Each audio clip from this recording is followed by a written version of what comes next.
If Madrid don't line up this way, then Barcelona might just win all the trophies next season. Perhaps that sounds funny, because we all know Madrid has dominated La Liga and the Champions League in the past few seasons. And from the look of things, this success doesn't seem to be going away anytime soon. But in this video, we're going to be looking at the perfect lineup for Madrid to continue that success. Now, here's the interesting thing. If Madrid get their lineup right, there is nothing stopping them from winning a treble or a sextuple next season while going on an unbeaten streak. They just got two amazing players, Kylian Mbappe and Endrick, coming into the squad in the coming season. Mbappe needs little introduction. We know his insane track record as a player and saw what he did in the World Cup final against Messi's Argentina. He's arguably the best winger in world football currently, with the way he utilizes his blazing speed and crazy skills with the ball at his feet. Endrick, on the other hand, is a Brazilian wonder kid and a natural goal machine. He's only 18, but everyone can see the amazing potential he has. Potential which, if used right, will no doubt make him a future legend. Now, Real Madrid already have amazing players like Vinicius Jr and Jude Bellingham, who are consistently tearing up the field of play and coming up with clutch goals in the most important moments. With Mbappe and Endrick on board, defenders across Europe better prepare for sleepless nights. But then, there are some questions about how everyone will fit together on the pitch. If they are not used correctly, it could be total chaos. And this is where Carlo Ancelotti comes in. He's known for getting the best out of his players, and with the perfect formation, there would be little to worry about. Of course, with many good players, there's always a headache about who starts and who plays in what position for fans, but the lineup should be pretty clear by now. Goalkeeper. It starts with Thibaut Courtois in goal. So it's pretty clear that Thibaut Courtois will be the starting goalkeeper for Real Madrid next season. I mean, the guy is a seasoned veteran and one of the best keepers in the world.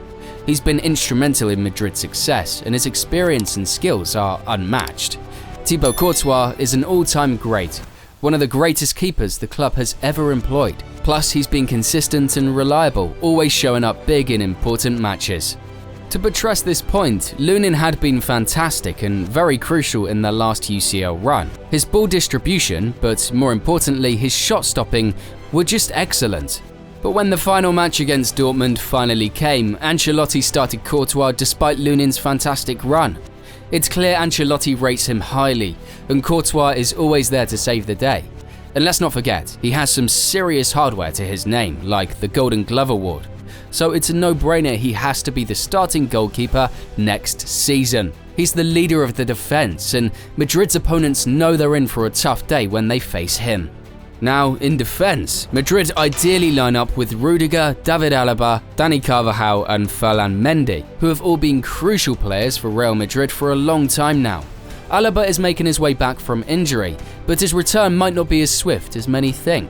According to reports, he might not be fully fit until 2025. That's a long time, and this makes it clear that his starting spot isn't guaranteed. I mean, Madrid have been doing great without him, and other players have stepped up to fill the gap, so even when Alaba returns, he might not automatically get his starting spot back. It's all a big if. On the other hand though, Dani Carvajal is a different story altogether. This guy has been consistently important for Madrid, and his performances have been top-notch. Remember the Champions League final against Dortmund?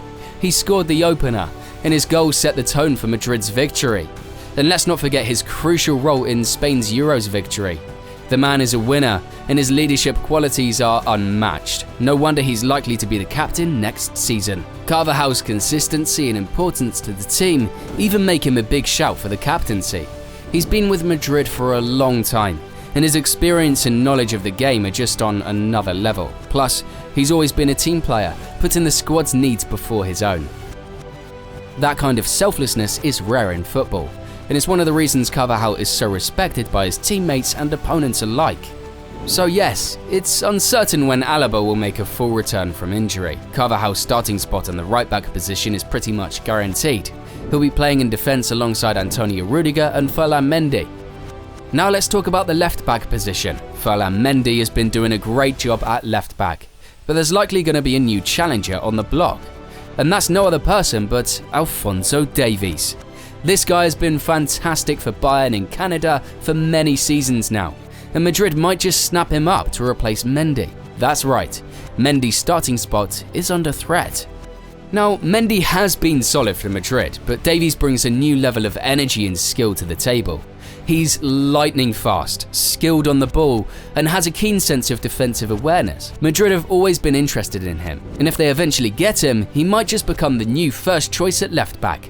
That's not to say Mendy has been bad, but Davies is a special talent, and his potential is huge. The centre-back pairing couldn't be more apparent. With Alaba's injury, Antonio Rüdiger will almost certainly start alongside Eder Militao. Rüdiger has been a rock for Madrid since his arrival, and his experience and leadership are invaluable. He's formed a strong partnership with Militao, and together they're a formidable force. Militao's pace and skill complement Rüdiger's physicality and defensive prowess perfectly. With Rüdiger and Militao at centre-back, Madrid's defence looks strong, just the perfect blend of youth and experience, pace and power. If Davies does arrive, he'll add another dimension to Madrid's defence. Just imagine it. Davies bombing down the left flank, providing width and crosses into the box, while Rüdiger and Militao just keep things solid at centre-back. It's a scary thought for opposing teams. Now into the midfield three, which is looking stronger than ever. With Toni Kroos retiring, the starting midfield trio is likely to be Eduardo Camavinga, Federico Valverde, and Jude Bellingham. Each of these midfielders brings something unique to the table. What's that, you ask? First up, Camavinga is a defensive rock. He's got a keen sense of anticipation, which allows him to intercept passes and win the ball back quickly. He's also a tackling machine, able to win the ball back with his quick feet and agility. But Camavinga is not just a destroyer, he's also got the vision and passing range to orchestrate play from deep. He's the perfect anchor in midfield, allowing the other two to roam free. Valverde is a box-to-box midfielder, capable of covering a lot of ground. He has a Kante-like engine of a tank, able to press high up on the pitch and then track back to help defend. But what sets Valverde apart is his ball-carrying ability. He can beat players and drive forward, creating chances for his teammates. Last but not least, Bellingham is the goal-scoring threat of the trio.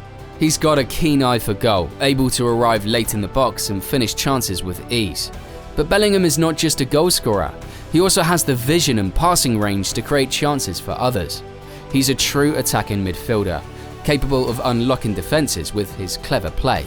It's no surprise he had 35 goal contributions in all competitions last season, and with a lot of clutch moments. Now, the front three for Madrid next season is probably the least predictable, and it's really puzzling to many just thinking about it. With Mbappe and Vinicius Jr both preferring the left wing position, Ancelotti has a dilemma on his hands. Mbappe has made it clear in the past that he doesn't enjoy playing centrally, and Vinicius isn't a natural striker either. So, if Mbappe doesn't perform or feel comfortable as the leading striker, Ancelotti might have to switch to a 4-4-2 formation, with Vinicius and Mbappe in their more suitable positions. It's a tricky situation, as neither Mbappe nor Vinicius can be dropped. Vinicius might win his first Ballon d'Or in a few months, and Mbappe is a world-class player, no doubt. So the formation change might be the way out. Rodrygo will probably start on the right side, although he's a left winger like Mbappe and Vinicius Jr. However, the likelihood of him playing there is low, unless both Mbappe and Vinicius get injured. But no pressure, Rodrygo is probably the most versatile of the bunch, able to play anywhere up front and deliver decent performances. Remember those 2 clutch goals he scored against Man City in the UCL? They were from the striker position. As for Endrick, he's an amazing talent, young but promising. The best thing for his development is to come from the bench, gain some experience and learn from the seniors. The same goes for Arda Güler. In any case, how Madrid line up next season with the attacking power of Mbappe, Endrick, Vinicius, Rodrygo and Arda Güler will be interesting to see. And it might be puzzling, but it's another way for Ancelotti to show his tactical genius. Do you think Ancelotti will stick to this lineup? Let us know your thoughts in the comments section below.